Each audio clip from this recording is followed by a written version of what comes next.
వ్యాపారంలో కార్పొరేట్ కంపెనీలతో పోటీ పడేలా మహిళా సంఘాలను తీర్చిదిద్దామని ముఖ్యమంత్రి రేవంత్ రెడ్డి హామీ ఇచ్చారు. స్వయం సహాయక బృందాలను బలోపేతం చేసి రాష్ట్రాన్ని $1,00,00,000 కోట్ల ఆర్థిక వ్యవస్థగా అభివృద్ధి చేస్తామన్నారు. మండల కేంద్రంలో రైస్ మిల్లులు, గోదాములు మహిళలతో ఏర్పాటు చేయించనున్నట్లు తెలిపారు.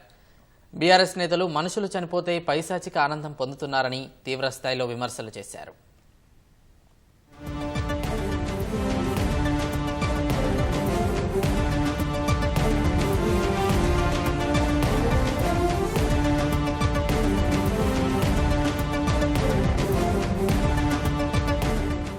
మహిళా దినోత్సవం సందర్భంగా సికింద్రాబాద్ పరేడ్ గ్రౌండ్ లో మహిళా సంఘాల సభ్యులతో నిర్వహించిన ప్రత్యేక సభలో ముఖ్యమంత్రి రేవంత్ రెడ్డి పాల్గొన్నారు. మహిళల సంక్షేమమే ఎజెండాగా మొదటి ఏడాదిలోనే 21,000 కోట్ల రూపాయల వడ్డీ లేని రుణాలిచ్చినట్లు తెలిపారు. మహిళా సంఘాల్లోని 65 లక్షల మంది సభ్యులను 1 కోటి మందికి పెంచనున్నట్టు తెలిపారు. 1 కోటి మంది మహిళలను కోటీశ్వరులను చేయడం ద్వారా రాష్ట్రాన్ని $1 ట్రిలియన్ ఆర్థిక వ్యవస్థగా మారుస్తామని ధీమా వ్యక్తం చేశారు. రెసిడెన్షియల్ పాఠశాలలు, కాలేజీల్లో విద్యార్థులకు పౌష్టికాహారం మహిళా సంఘాల నుంచి సరఫరా చేయాలని నిర్ణయించినట్లు తెలిపారు.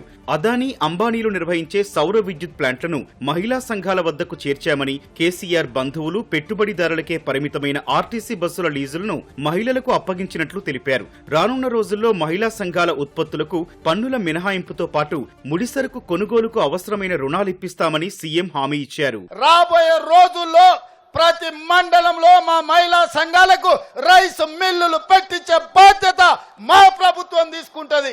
మీ సోదరుడు రేవంత్ రెడ్డి తీసుకుంటాడు, మీ రేవంత్ అన్న తీసుకుంటాడు.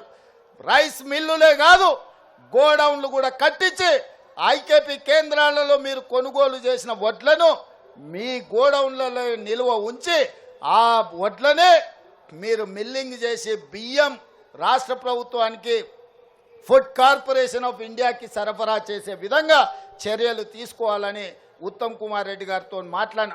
రాబోయే రోజుల్లో మీరు చూసుకోండి, ప్రభుత్వమే స్థలం ఇస్తుంది, ప్రభుత్వమే లోన్లు ఇప్పిస్తుంది.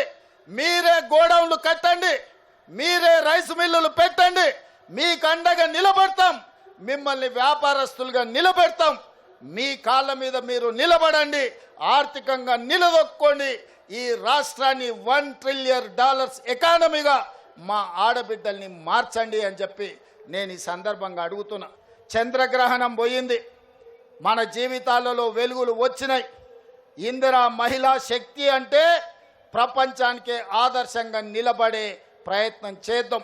ఆనాడు ఇందిరమ్మ శక్తి, ఆ తర్వాత ఎన్టీఆర్ యుక్తి, ఈరోజు మీ రేవంత్ అన్న స్ఫూర్తిగా తీసుకొని తప్పకుండా ఆడబిడ్డల్ని కోటీశ్వరులుగా మార్చి 1 కోటి మందిని అభివృద్ధి పదం వైపు నడిపించి తెలంగాణను $1 ట్రిలియన్ ఎకానమీ చేస్తాం. ఎస్ఎల్బీసీ టన్నెల్ కూలినా, రోడ్డు ప్రమాదం జరిగి మనుషులు చనిపోయినా, ఎండలతో పంటలు ఎండినా బీఆర్ఎస్ నాయకులు పైశాచిక ఆనందం పొందుతున్నారని ముఖ్యమంత్రి విమర్శించారు. 10 ఏళ్లు అధికారంలో ఉన్న వారికి 10 నెలల పాలనపై ఏడుపెందుకని సీఎం ప్రశ్నించారు. ఇవాళ బీఆర్ఎస్ వాళ్ళు ఏడుస్తున్నారు. శ్రీశైలం లెఫ్ట్ బ్యాంక్ టన్నెల్ కూలితే జనాలు చచ్చిపోతే వాళ్ళు సంతోషంతో డ్యాన్స్ చేస్తున్నారు. ఏనైనా రోడ్డు మీద యాక్సిడెంట్ జరిగి ఎవరైనా చచ్చిపోతే వాళ్ళు సంతోషపడుతున్నారు. ఏనైనా పంట ఎండిపోతే వాళ్ళు సంతోషపడి గంతులు వేస్తున్నారు. ఇంత పైశాచిక ఆనందం ఎక్కడన్నా ఉంటుందా? ఏందయ్యా వాళ్ళ ఆలోచన? టన్నెల్ కూలితే రేవంత్ రెడ్డిని తిట్టొచ్చు, రోడ్డు మీద ప్రమాదం అయితే రేవంత్ రెడ్డిని తిట్టొచ్చు, కాళేశ్వరం కూలిపోతే రేవంత్ రెడ్డిని తిట్టొచ్చు, ఎండకు పంటలు ఎండిపోతే రేవంత్ రెడ్డిని తిట్టొచ్చు. నన్ను తిట్టడం కోసం మీ పైశాచిక ఆనందం మంచిదా అని బీఆర్ఎస్ వాళ్ళు నేను అడుగుతున్నా. 10 ఏళ్ళు ఏల్తిరి దోసుకుంటురి, 10 నెలలు కూడా కాలేదు, అప్పుడే ఈ ఏడుపులు పెడబొబ్బలేంది. ప్రజలు చచ్చిపోతుంటే బాధతో ప్రభుత్వానికి అండగా నిలబడాలి. ప్రజలకు ఏదైనా కష్టం వచ్చినప్పుడు మనందరం కలిసికట్టుగా ఆదుకోవడానికి ఆలోచన చేయాలి. ప్రజా సమస్యల్ని 10 ఏళ్ల పరిపాలన అనుభవం ఉన్న మీరు మాకు సూచన చేయాలి. ఈరోజు నీళ్ళ సమస్య వచ్చినా, కరెంటు సమస్య వచ్చినా, ప్రాజెక్టుల ప్రమాదం వచ్చినా మీ అనుభవాన్ని ఉపయోగించి ప్రభుత్వానికి సూచన చేయాలి తప్ప మీ పైశాచిక ఆనందం తెలంగాణ రాష్ట్రానికి మంచిది కాదు. పైశాచిక ఆనందం పొందినోడు ఎవడు, బాగుపడ్డోడు ఎప్పుడు చరిత్రలో చూడలే. మహిళా సంఘాలకు 22,793 కోట్ల బ్యాంకు రుణాలు, బీమా, ప్రమాద బీమా కింద 44,80,00,000 రూపాయల చెక్కును సీఎం అందజేశారు. పాటల రచయిత చరణ్ కౌశిక్, గాయని మధుప్రియ తదితరులను సీఎం సత్కరించారు. మహిళా స్వయం సహాయక సంఘాలు ఏర్పాటు చేయనున్న సౌర విద్యుత్ ప్లాంట్లను వర్చువల్ గా రేవంత్ రెడ్డి శంకుస్థాపన చేశారు.